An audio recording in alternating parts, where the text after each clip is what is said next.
உங்களோட ஆண்டவர் பேசணும்னு நீங்க விருப்பப்படுகிறீங்கன்னா நீங்க ஜெபிங்க, கர்த்தர் உங்களோட பேசுவார். இல்லை நான் சும்மா உட்காந்துட்டு போறேன் அப்படின்னா யூ கேன் பி குவைட். சரி, கண்களை மூடி.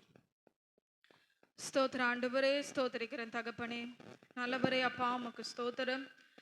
பரிசுத்த ஆவியானவரே, பிதாவாகிய தேவனே, உம்முடைய குமாரனாகிய இயேசுவின் நாமத்துல அப்பா, இங்கே இந்த நேரத்தில் வந்திருக்கிற ஒவ்வொரு பிள்ளைகளுடைய இருதயத்தை நீங்கள் அறிவிங்க. அவர்களுக்கு ஏற்ற வார்த்தைகளை நீங்கள் அவர்களுடைய இருதயத்தில் போடும்படிக்கு ஆவியானவர் நீர் வெளிப்படுவீராக. வெள்ளித்தட்டில் வைத்த பொற்பழங்களுக்கு சமானமான வார்த்தைகளை இயேசுவின் நாமத்தில் ஆண்டவரே அப்பா, நல்வார்த்தைகளை நீர் அறிவிக்கும்படியாக நான் ஜெபிக்கிறேன். இருதயங்கள் தேற்றப்படட்டும், ஆற்றப்படட்டும். இயேசுவின் நாமத்தில் நீர் உருவாக்கி அனுப்பும்படியாக நான் ஜெபிக்கிறேன்.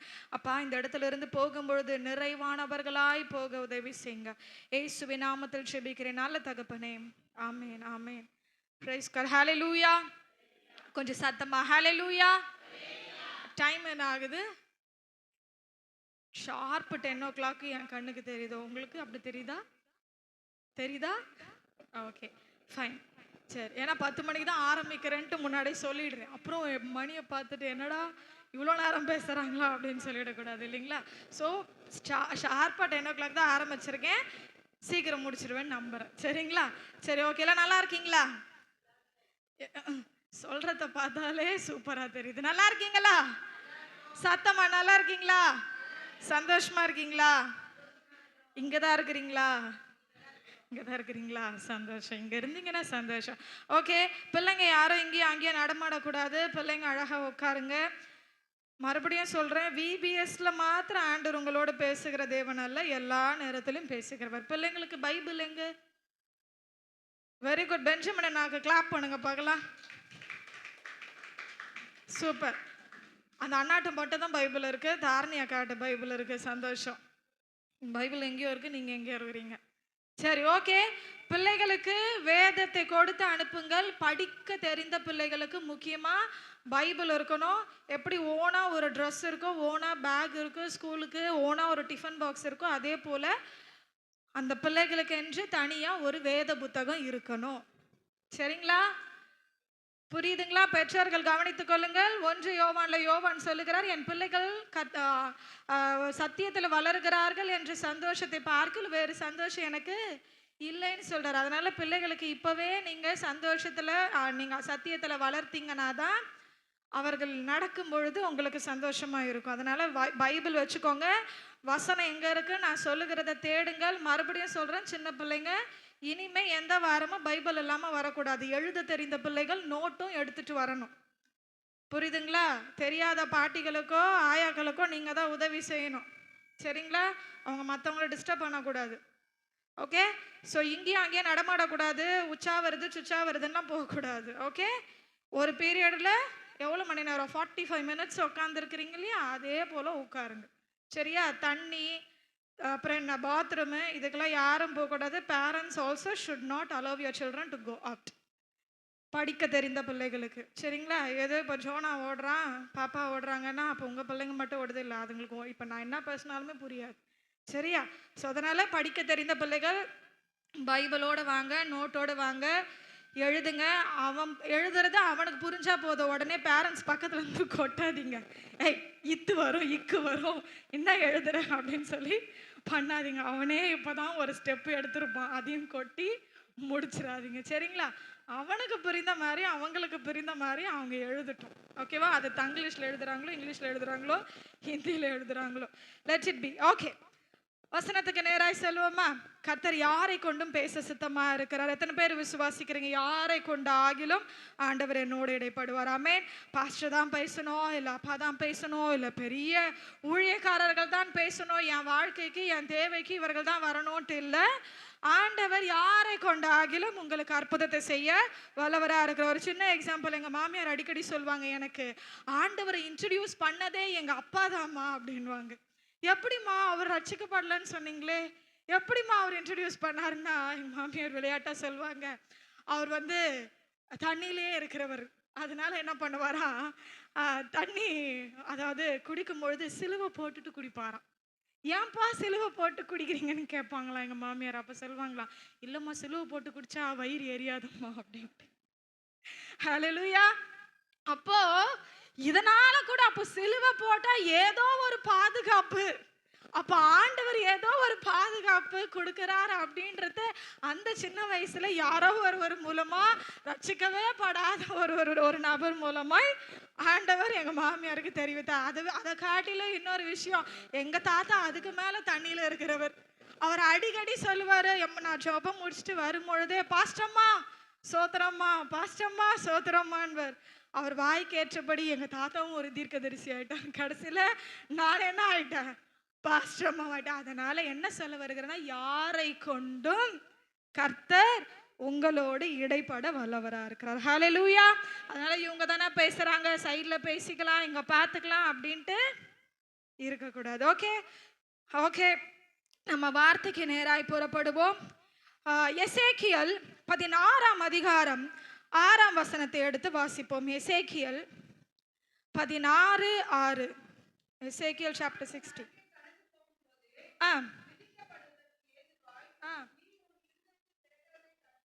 ரத்தத்தில் கிடக்கிறதை கண்டு பிழைத்திரு என்றேன். Thank you sister.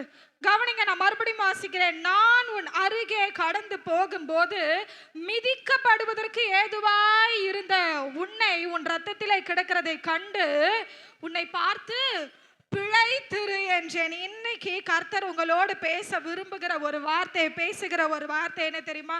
உங்களை பார்த்து அவர் சொல்லுகிறார், வாழ்ந்திரு. ஹalleluya ஹalleluya. என்ன ஒரு வார்த்தை கொடுக்கிறார் தெரியுங்களா? பிழைத்திரு. நீங்கள் வாழ வைக்கிற தெய்வத்தை வணங்கி கொண்டிருக்கிறீர்கள். ஹalleluya. எந்த ஜாதிகளுக்கோ எந்த ஜனங்களுக்கும் இல்லாத ஒரு பாக்கியம் நமக்கு என்ன தெரியுமா? அவர் நம்மை வாழ வைக்கிற தேவன். ஆமென் ஆமென். நீங்கள் பலவீனப்பட்டு இந்த நேரத்தில் வந்திருக்கலாம், இல்லை ஒடுக்கப்பட்டு வந்திருக்கலாம், கைவிடப்பட்டு வந்திருக்கலாம், இல்லை என்னை எப்பவுமே எல்லாருமே லோவாக தான் ட்ரீட் பண்ணுறாங்க சிஸ்டர், என்னெல்லாம் ஒரு ஆளாகவே மதிக்க மாட்டுறாங்க, ஒரு பொருட்டாவே என்ன மாற்றாங்க அப்படின்னா, இந்த நிலைமையிலிருந்து வந்திருந்தாலும் கூட கர்த்தர் உங்களோடு இன்னைக்கு பேசுகிறார்.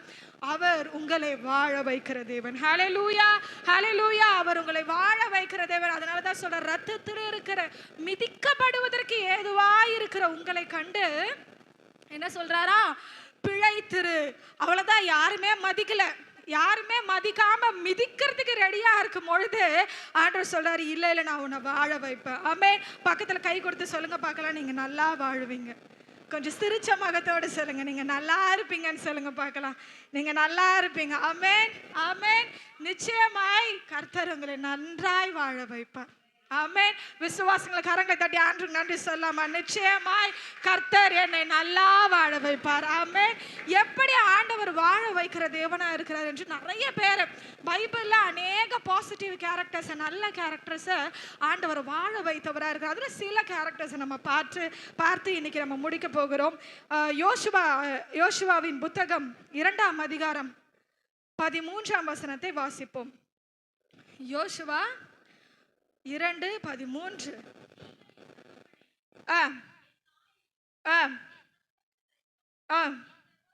சகோதரிகளையும் எல்லாவற்றையும் உயிரோட வைத்து எங்கள் ஜீவனை சாவுக்கு தப்புவிக்கும்படி எனக்கு நிச்சயமான அடையாளத்தை கொடுக்க வேண்டும் என்றார். ஹalleluya.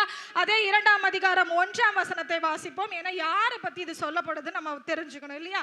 1ஆம் வசனத்தை வாசிங்க பார்க்கலாம். சித்தீமிலிருந்து வேவுகாரராகிய 2 மனுஷரை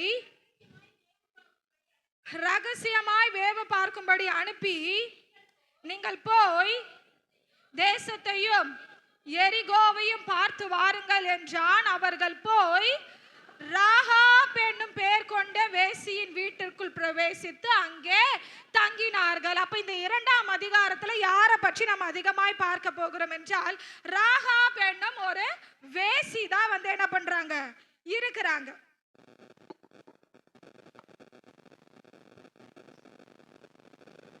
ஓகே.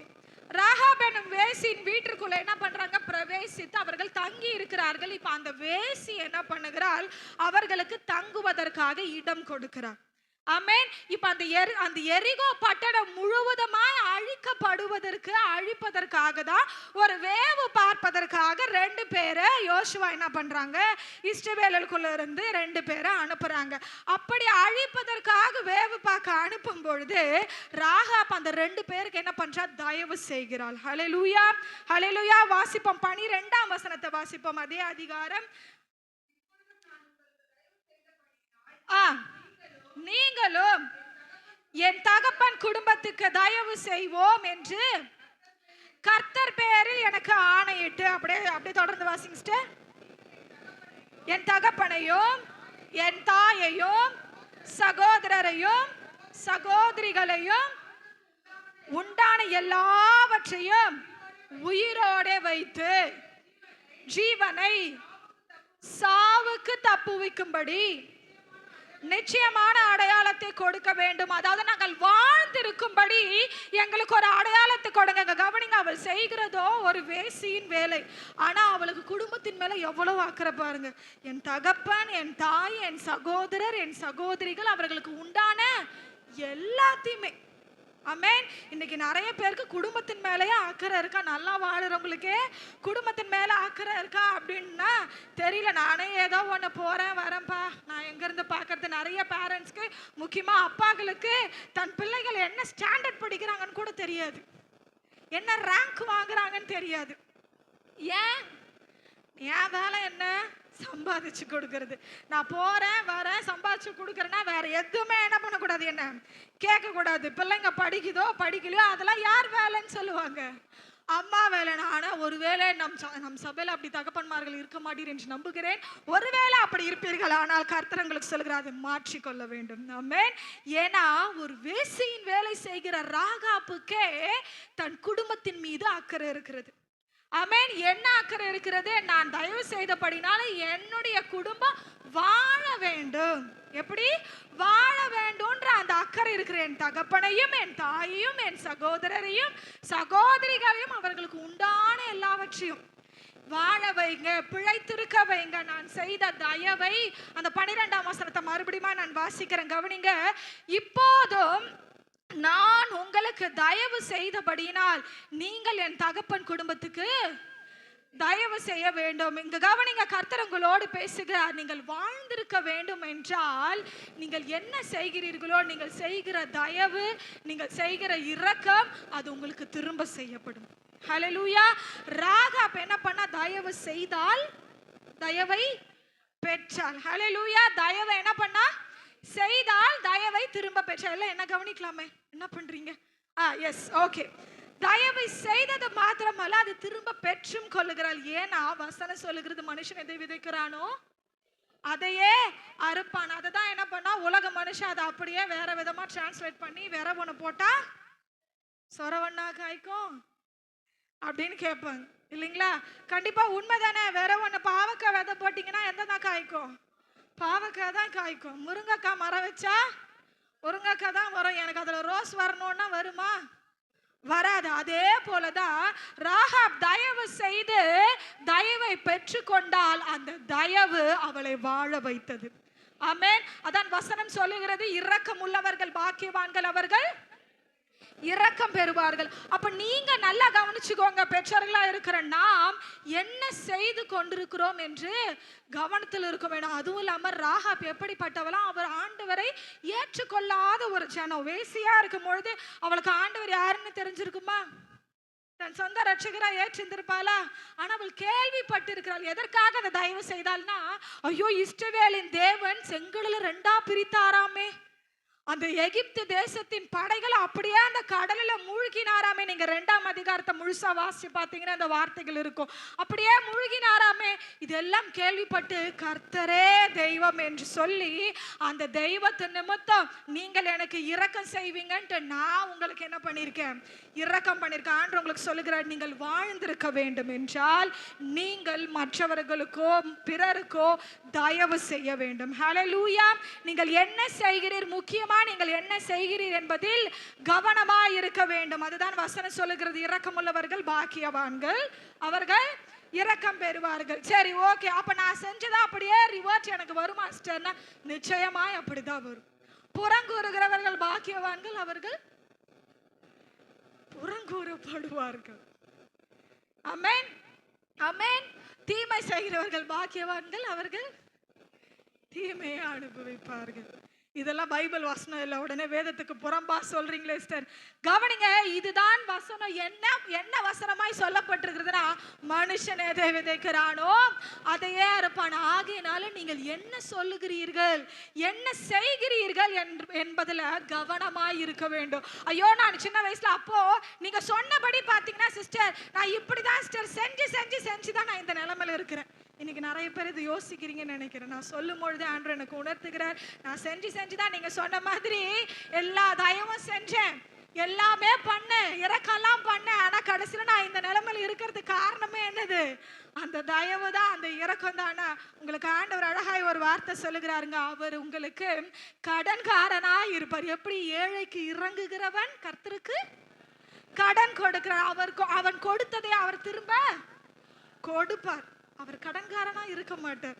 நீங்க ஏழைக்கு இறங்குனீங்க பாத்தீங்களா, பணத்துல மாற்றம் இல்லை, அவங்களுடைய எமோஷன்ஸ்ல இறங்குனீங்க பாத்தீங்களா. ஏழையா இருக்கும் பொழுது, அதாவது எனக்கு தைரியம் இல்லை என்ற அந்த தைரியத்துல ஏழையா இருக்கும் பொழுது, எனக்கு பணம் இல்லை என்ற அந்த பணத்தின் பொருளாதாரத்துல ஏழையா இருக்கும் பொழுது, எனக்கு ஐயோ எனக்கு ஆறுதல் சொல்ல யாரும் இல்லை என்ற அந்த ஆறுதலத்துல ஏழையா இருக்கும் பொழுது, நீங்கள் அவர்களுக்கு இறங்கி சொன்ன ஆறுதலோ, இறங்கி செய்த பொருட்களின் உதவியோ, மற்ற எல்லாவற்றையும் ஆண்டவர் பார்த்து கொண்டிருக்கிறார். நீங்கள் கொடுத்த கடனை அவர் திரும்ப கொடுக்க வல்லவரா இருக்கிறார். ஹல்லேலூயா. எத்தனை பேருக்கு விளங்குது? ஒரு ஆமென் சத்தமா சொல்லுவோமா?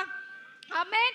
அப்ப நீங்கள் என்ன செய்கிறீர் என்பதுல கவனமாயிருங்கள். ஏனென்றால் அதுதான் உங்களை பிழைக்க வைக்கும்.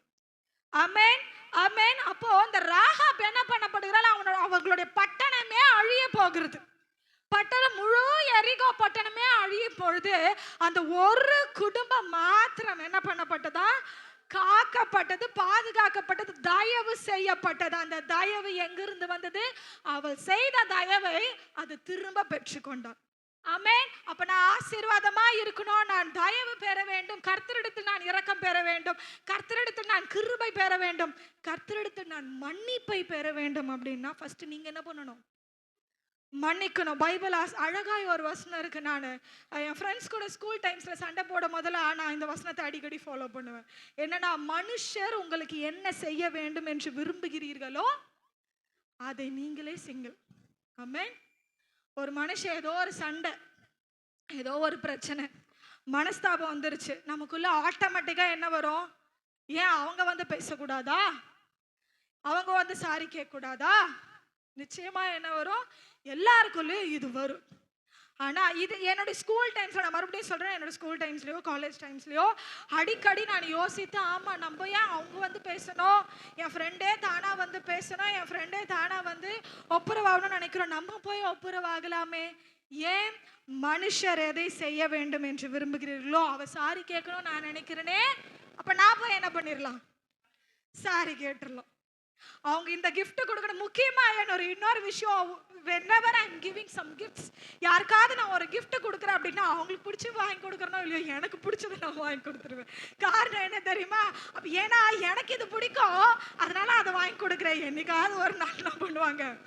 மனுஷர் உங்களுக்கு என்ன செய்ய வேண்டும் விரும்புகிறேனோ அதையே நான் என்ன பண்ணிடுவேன்? செய்வோம். அப்ப இன்னிலிருந்து உங்களுக்கு கர்த்தர் உங்களுக்கு ஆலோசனை சொல்லுகிறார். whenever you want something new, உங்களுக்கு ஏதாவது புதுசா வேணும்னா டிப்ஸ் சொல்றேன், கவனிச்சுக்கோங்க.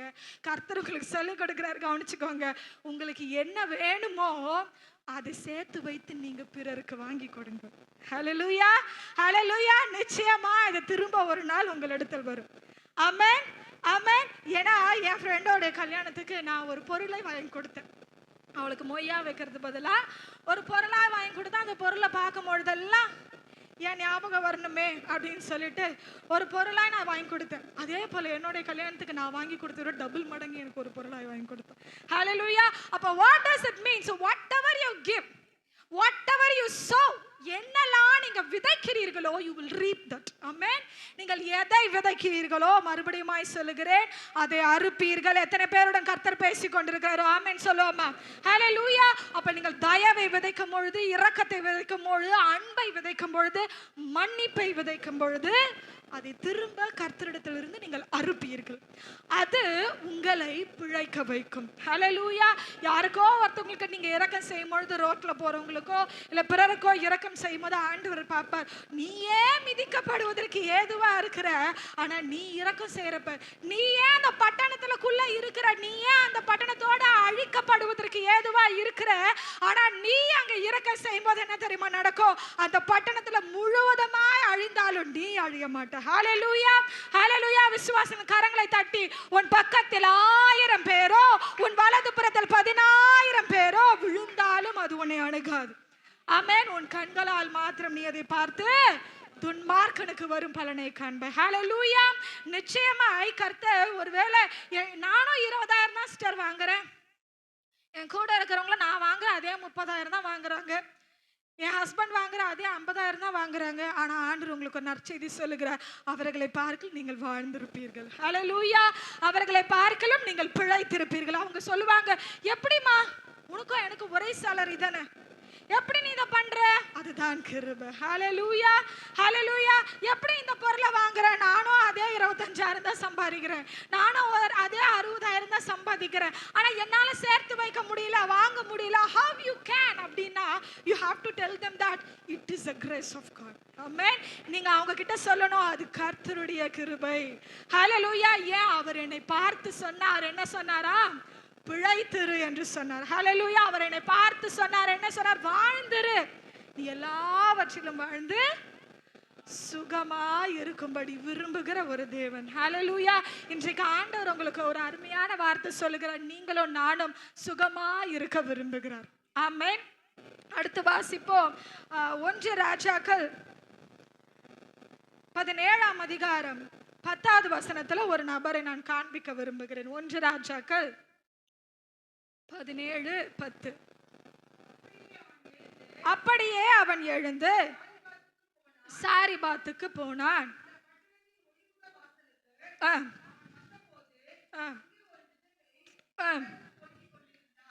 ஓகே, 9வது வசனத்தை வாசிங்க சிஸ்டர். நீ எழுந்து சீதோனுக்கு அடுத்த சாரிபாத் ஊருக்கு போய் அங்கே தங்கியிரு, உன்னை பராமரிக்கும்படி அங்கே இருக்கிற ஒரு விதவைக்கு கட்டளையிட்டேன் என்றார். எல்லாம் கவனிங்க, இந்த சம்பவத்தை குறித்து நம்ம சிறு வயதுல இருந்து சண்டே கிளாஸ்க்கு வந்தவங்க இல்ல தெரியாதவங்களும் கூட இந்த சம்பவத்தை கட்டாயம் வாசிச்சிருப்பீங்க. என்னன்னா சாரிபாத் விதவையின் சம்பவம். ஆமென். இப்போ எலியா என்ன பண்றாரு? எலியா சொல்லியாச்சு, இந்த தேசத்துல நான் சொல்லும் வரைக்கும் மழையே வராது, பெய்யாது அப்படின்னு சொல்லியாச்சு. இப்ப அந்த தேசத்துல மழை எல்லாம் வறண்ட நிலமாய் ஒரு பஞ்ச காலமாய் இருக்கும் பொழுது ஆண்டவர் சொல்லுகிறார், நீ எழுந்த சீதோனுக்கு அடுத்த சாரிபாத் ஊருக்கு போய் அங்கே தங்கியிரு, உன்னை பராமரிக்கும்படி அங்கே யாருக்கு கட்டளையிட்டாராம்? ஒரு விதவைக்கு. யாருக்கு கட்டளையிட்டார்? ஒரு விதவைக்கு. ஏன் ஆண்டவர் நல்ல வெல்த்தியா இருக்கிற ஒரு பர்சனுக்கு கட்டளையிடாம ஒரு விதவைக்கு போய் கட்டளையிட்டார்? ஆமென். ஹல்லேலூயா. உன் நிலைமையை அவர் கண்டிருக்கிறார். எப்படி இருந்தாலும் உங்கள் நிலைமையை அவர் அறிந்தவராய் இருக்கிறார். அதே 10வது வசனத்தை வாசிப்போம். அப்படியே அவன் எழுந்து சாரிபாத்துக்கு போனான். அந்த பட்டணத்தின் ஒளிமுக வாசலுக்கு அவன் வந்தபோது அங்கே ஒரு விதவை விறகி பொறுக்கி கொண்டு இருந்தாள். கவனிங்க, இப்ப இவளே வாழ்வாதாரத்திற்கு எதுவுமே இல்லாம விறகு பொறுக்கி கொண்டிருக்கிறான். என்ன பண்றா? விறகு பொறுக்கிற. அதுவும் எதுக்காக பொறுக்கிறால நீங்க அப்படியே தொடர்ந்து வாசித்தீங்கன்னா தெரியும். இப்போ வாசிக்க வேணாம், உங்களுக்கு அந்த சம்பவம் தெரியும். நான் அதை அப்படியே வாய்மொழியை நான் சொல்லுகிறேன். கவனிங்க, இப்ப அந்த விறகை எதுக்காக பொறுக்கி கொண்டிருக்கிறாள்னா, அவளுக்கு ஒரே ஒரு குமாரன், கணவர் இல்லை, ஒரே ஒரு குமாரன் இருக்கிறான். அந்த குமாரனும் அவளும் என்ன பண்ண போறாங்க? விறகு பொறுக்கி கொண்டு கொஞ்சோண்டு இருக்கிற மாவுல அப்பம் சுட்டு சாப்பிட்டு செத்து போறாங்க அப்படின்னு சொல்லிட்டு அந்த சாகுறதற்காக தேடுகிற விறகே எதற்காக? சமைச்சு சாப்பிட்டு செத்து போயிடணும், அவ்வளவுதான். ஆனா ஆண்டவர் பாருங்க, சிஸ்டர் சொன்ன மாதிரி அவர் வாழ வைக்கிற தேவன். ஹல்லேலூயா, ஹல்லேலூயா. அவர் உங்கள் நிலைமையை பார்த்து கொண்டிருக்கிறார். யாருக்கு கட்டளை இருக்க? போன வாரத்துல நானும் எங்க அக்காவும் பேசிட்டு இருந்தோம். ஒருத்தவங்க யாரும் நல்லா படிச்சு முடிக்க போறாங்களாம்.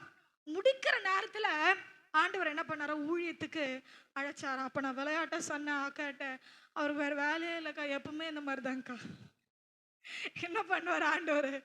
கடைசியா எப்பெல்லாம் ஓகே சூப்பரா இருக்கலாம் நீங்க பிளான் பண்றீங்களோ அப்பதான் என்ன பண்ணுவாரு? செக் வைப்பார் நமக்கு. நம்ம ஒரு பிளான் போட்டா அவருடைய பிளானே வேற மாதிரி இருக்கான. கவனிங்கள், அவருடைய திட்டம் மேலானது. ஹல்லேலூயா!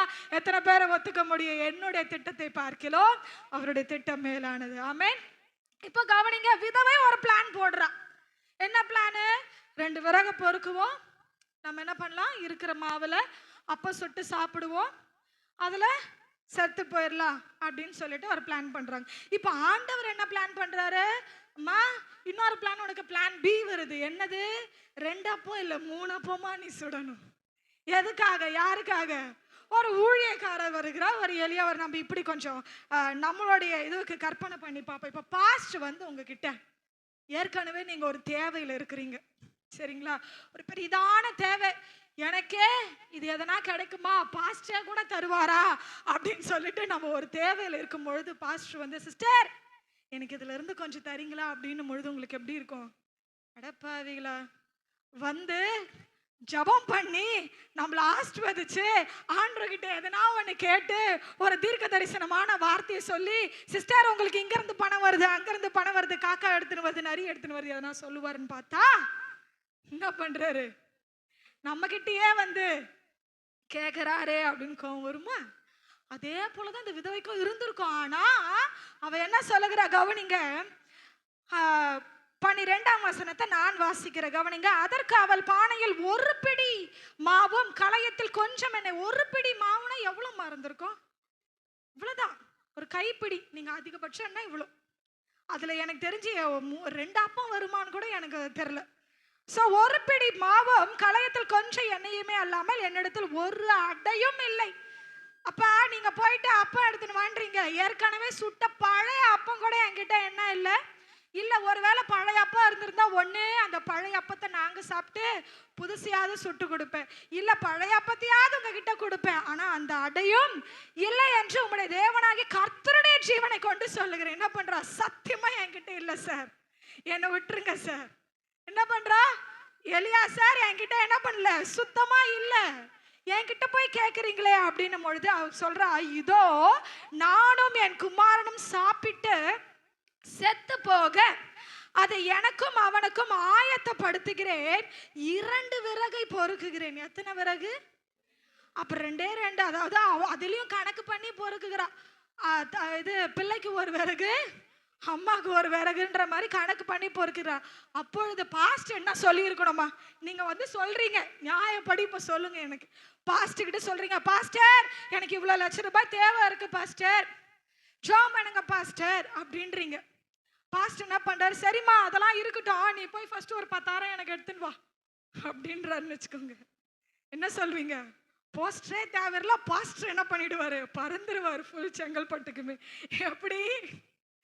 நானே தேவையில இருந்தேன்பா, இந்த பாஸ்டர் வந்து என்கிட்ட 10,000 கேட்டாருப்பா அப்படின்னு. ஆனா இங்க பாருங்க, எலியா கொஞ்சம் குசும்பு பிடிச்சாருன்னு நினைக்கிறேன். கவனிங்க, 13ஆம் வசனத்துல, அப்பொழுதே எலியா அவளை பார்த்து, பயப்படாதே, நீ போய் உன் வார்த்தையின்படி ஆயத்தப்படுத்து.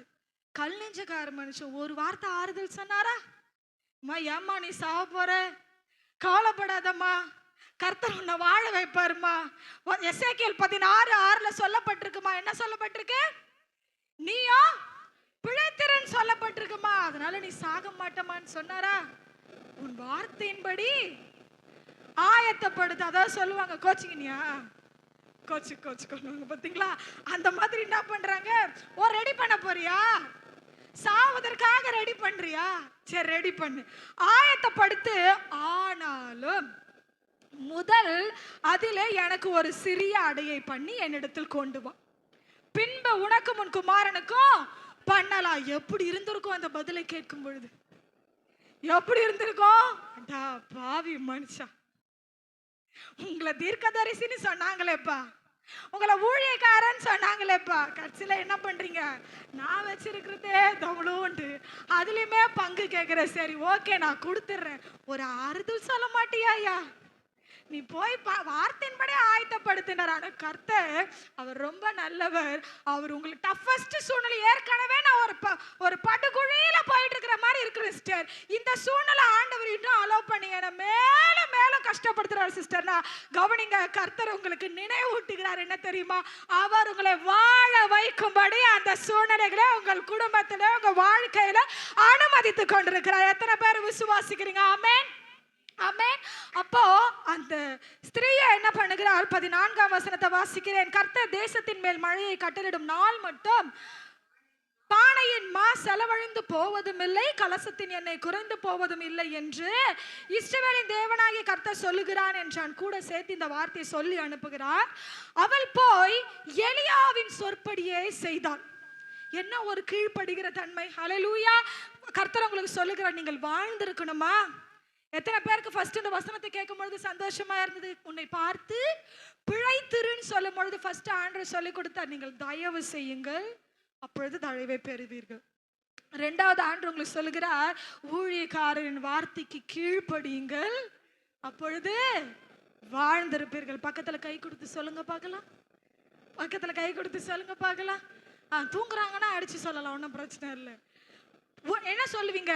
ஊழியக்காரருக்கு கர்த்தருடைய வார்த்தைக்கு செவி கொடு. சொல்லுங்க பார்க்கலாம்.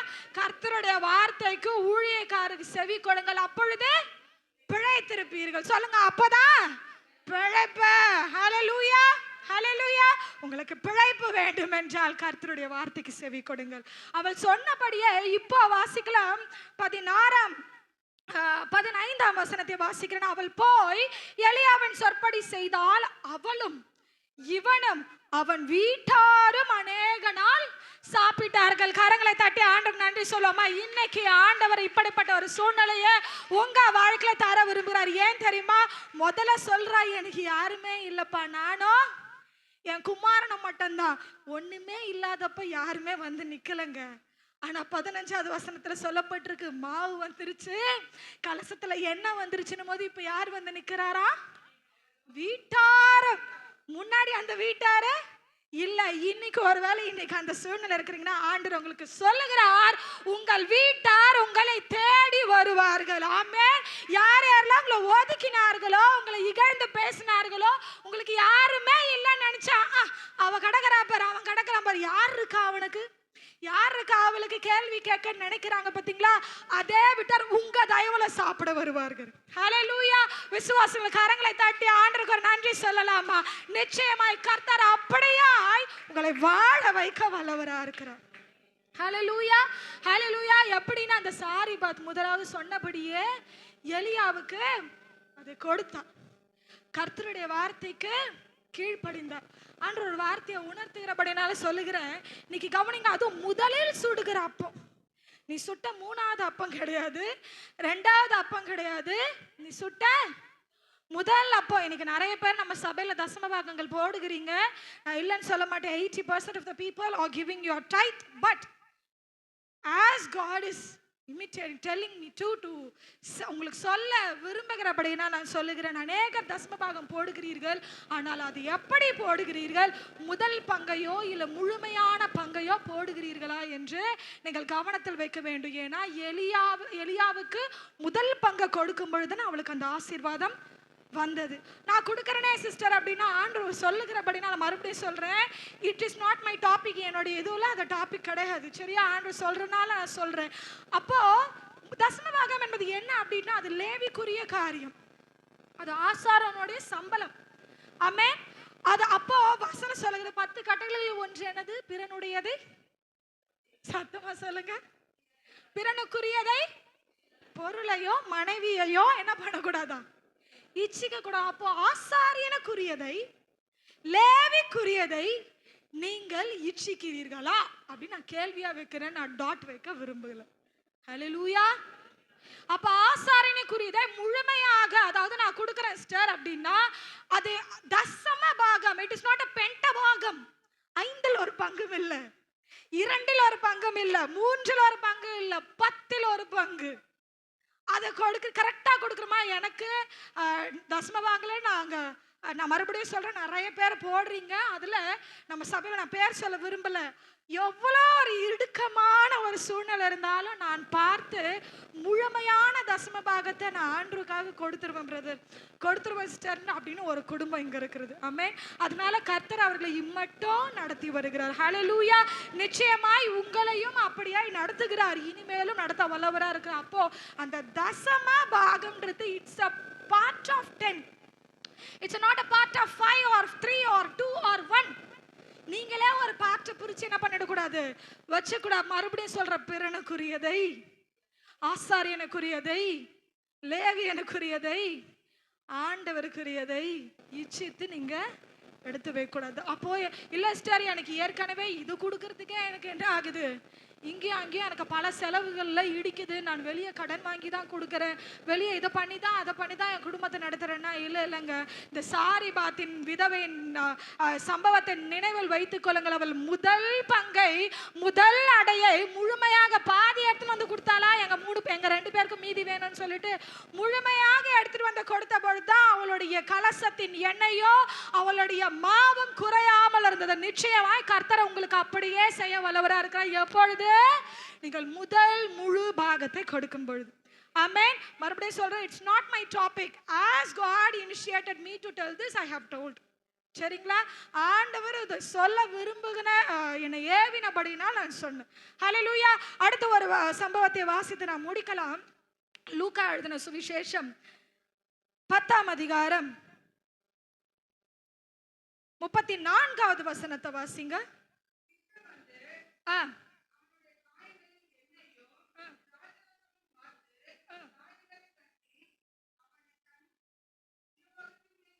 ஏற்றி கரெக்டா தான் வாசிக்கிறீங்க, வாசிங்க. சத்திரத்திற்கு கொண்டு போய் அவனை பராமரித்தான். ஹல்லேலூயா. கவனிங்க, இந்த இடத்துல நல்ல சமாரியன் கதையை பத்தி சொல்லப்பட்டிருக்கு. எல்லாம் என்ன கவனிங்க, நான் முடிச்சிடுறேன், இன்னும் ஒரு 5 நிமிஷத்துல முடிச்சிருவேன். லூக்கா 10:34 நான் மறுபடியும் வாசிக்கிறேன். கிட்ட வந்து அவனுடைய காயங்களில் எண்ணெயையும் திராட்சரசமும் வார்த்து காயங்களை கட்டி அவனை தன் சுய வாகனத்தின் மேல் ஏற்றி சத்திரத்துக்கு கொண்டு போய் அவனை பராமரித்தான். இங்கே ஒரு நபரை பற்றி சொல்லப்படுகிறது. யார் அப்படின்னா, ஒருத்தவன் என்ன பண்றான், எருசலேமில் இருந்து எரிகோவுக்கு நேராய் புறப்படுகிறான். அப்ப கல்லர் கையில் அழகப்படுகிறார்கள். அவர்கள் குற்றுயிராய் அவனை அடிச்சு போட்டு அவனுடைய உடைமைகளை எடுத்துக்கொண்டு போறாங்க. இப்ப லேவியன் ஆசாரியன் அந்த சாப்டருக்கு நான் வரலைங்க. கவனிங்க, கர்த்தர் எப்படியாய் வாழ வைக்கிற தேவன். நான் ஃபர்ஸ்ட் என்ன சொன்னா, தயவு செய்தீர்கள் என்றால் அந்த தயவை உங்களுக்கு கொடுத்து பிழைத்திருக்க செய்வார். ஆமென். நீங்கள் கர்த்தருடைய வார்த்தைக்கு கீழ்ப்படிந்தீர்கள் என்றால் உங்களை வாழ வைப்ப. நான் ஏற்கனவே ஒரு டஃபஸ்டான சூழ்நிலை தான் இருக்கிறேன் அப்படின்னா அந்த சூழ்நிலையிலும் நீங்கள் கீழ்ப்படுகிறீர்களா என்று அவர் பார்ப்பார். அப்படி நீங்கள் கீழ்ப்படியும் பொழுது அந்த சூழ்நிலையை உங்களுக்கு பிறருக்கு கொடுத்து நீங்கள் ஆசீர்வாதமாய் இருக்கும்படி உங்களை வாழ வைக்கிற தேவனா இருக்கிறார். 3வது வாசிக்கிறோம். ஒரு நபர் என்ன பண்றாங்க, எருசலேம்ல இருந்து எரிகோவுக்கு போகும்பொழுது குற்றுயிராய், எசேக்கியால நம்ம வாசித்தும் அவள் மிதிக்கப்படத்தக்கதாக. இப்ப எல்லாமே முடிஞ்சு சிஸ்டர், நான் கடைசியா ஒரு கடைசி நிலைமையில இருக்கிறேன் அப்படின்னா ஆண்டு உங்களுக்கு பார்த்து சொல்லுகிறார், உங்களுக்கு எண்ணெயையும் திராட்சரசத்தையும் கொடுக்கிறாரு. எண்ணெய் எதை டினோட் பண்ணுது அப்படின்னு பார்த்தீங்கன்னா, ஆவியின் அபிஷேகத்தை அதை குறிக்கிறது. ஹல்லேலூயா. ஆவியின் அபிஷேகம்னா உங்களுடைய ஆவியை பலப்படுத்த பரிசுத்த ஆவியானவர் வரும்பொழுது அவருக்கு பலன் அடைந்து அப்படின்னு வசனம் சொல்லப்படுகிறது. ஆமென். அப்போ உங்களுக்கு எண்ணெயை கொடுத்து ஆவியின் பலத்தை கொடுக்கிறார். திராட்சரசம் எதுக்குன்னா, தீமோத்தேயுக்கு பவுல் சொல்லுவார், நீ பலவீனப்படும் பொழுது திராட்சரசத்தை கொஞ்சம் ஆட் பண்ணிக்கோ அப்படின்ட்டு. அப்போ திராட்சரசம் எதற்கு கொடுக்கப்படுகிறதுனா, உங்கள் சரீரத்தை கர்த்தர் பலப்படுத்த விரும்புகிறார். ஹல்லேலூயா. உங்கள் ஆவியை பலப்படுத்தி ஆவியை பிழைக்க செய்வார். உங்கள் சரீரத்தை பலப்படுத்தி உங்கள் சரீரத்தையும் பிழைக்க செய்வார். நான் மறுபடியும் சொல்றேன், யார் யாரெல்லாம் எந்தெந்த பலவீனத்தோடு வந்திருக்கிறீங்களோ இன்றைக்கு விசுவாசிக்கிறவர்களுக்கு, நல்லா கவனிங்க, யாருக்கு, விசுவாசிக்கிறவர்களுக்கு கர்த்தர் பலனை கொடுத்து அனுப்ப சித்தமா இருக்கிறார். ஹல்லேலூயா. ஹல்லேலூயா. அப்போ திராட்சரசத்தையும் எண்ணெயும் வார்த்துட்டாங்க. அடுத்து என்ன பண்றாங்களா, காயங்களை கட்டுகிறார். காயத்தை ஏன் கட்டணும்? இப்ப நிறைய பேர் இந்த நம்ம சர்ச்ல மெடிக்கல்ல இருக்கிறீங்க, சொல்லுங்க, காயத்தை ஏன் எப்பவுமே ஒரு பேண்டேடோ இல்ல ஒரு பேண்டேஜோ ஏன் போட்டு கட்டுறாங்க? இன்ஃபெக்ஷன் ஆகாம மேலும் மேலும் அது காயப்படாமல் இருக்க. ஹல்லேலூயா. என் கூட இருக்கிறவங்க சத்தமா ஒரு ஹல்லேலூயா சொல்லுங்க பாப்பா. ஆமென். இப்ப மேலும் மேலும் காயப்படாமல் இருக்கதான் என்ன பண்ணப்படுகிறதா? காயம் கட்டப்படுகிறது. கர்த்தர் இன்னைக்கு சொல்லுகிறார், காயப்பட்டு வந்திருக்கிறீங்களா சகோதரியே, என் சகோதரனே? எந்த இடத்துல காயப்பட்டீங்க? காயப்பட்டு வந்திருக்கிறீங்களா? கர்த்தர் உங்கள் காயங்களை கட்டுகிறவரா இருக்கிறார். ஹல்லேலூயா. நீங்கள் மேலும் காயப்படுகிறதை அவர் பார்க்க மாட்டார். ஆமென். உங்களை மேலும் காயப்படுத்தி அவர் பார்க்க மாட்டார். எனக்கு வேதத்திலேயே பிடிச்ச ஒரு வசனம் அப்படின்னா எல்லாரும் சொல்லுவாங்க, எனக்கு இந்த வாக்கு தத்தம் பிடிக்கும், அந்த வாக்கு தத்தம் பிடிக்கும். எனக்கு பிடிச்ச ஒரு வசனத்தை உங்களுக்கு சொல்லுகிறேன், அதை கண்ணில் பாருங்க. யோபுவின் புத்தகம் 5ஆம் அதிகாரம் 18ஆம் வசனத்தை வாசிக்கலாமா? யோபு 5:18.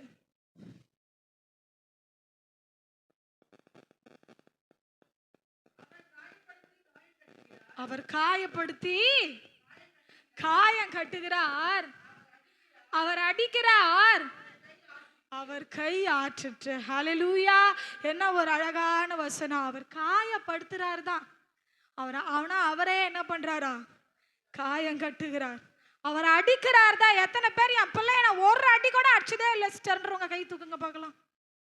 என் பிள்ளைய நான் ஒரு அடி கூட அடிச்சதே கிடையாது. உனக்கு பிள்ளை வந்தா தெரியும்டா டேய்.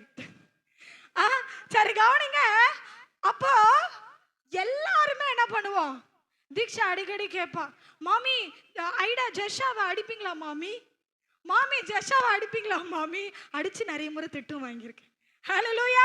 அப்ப கவனிங்க. அப்ப எந்த தாயும் எந்த தகப்பட பிள்ளை எவ்வளவுதான் செல்லம் ஊட்டி கொட்டி வளர்த்தாலும் அடிக்காமல் இருக்க மாட்டாங்க. ஏன்?